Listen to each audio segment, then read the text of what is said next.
দেখুন না কইটা কি পরিমাণে ধরেছে, কইটা অথবা কই তরকারি পর্যাপ্ত পরিমাণে ধরছে।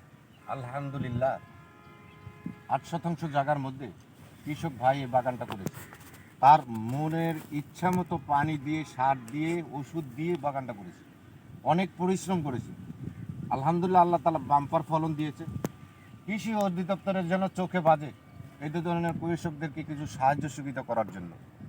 আমি আবারও আরজ করব কৃষি অধিদপ্তরের কাছে, এই ভাইকে যেন, যারা এত কষ্ট করে বাগান করে, এত সুসজ্জিত করে এই এই এই কইটার বাগান করেছে, দেখুন না কি পরিমাণে ধরেছে ইনশাল্লাহ।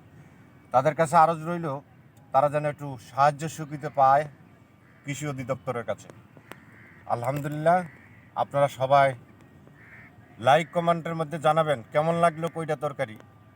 কইরা ভাগ কই তরকারি অনেক ভালো মজার তরকারি, চিংড়ি মাছ, ইলিশ মাছ দিয়ে এগুলা বাজিও খেতে খুব মজা হয়। আলহামদুলিল্লাহ। আসসালামু আলাইকুম ওয়া রাহমাতুল্লাহি ওয়া বারাকাতুহু।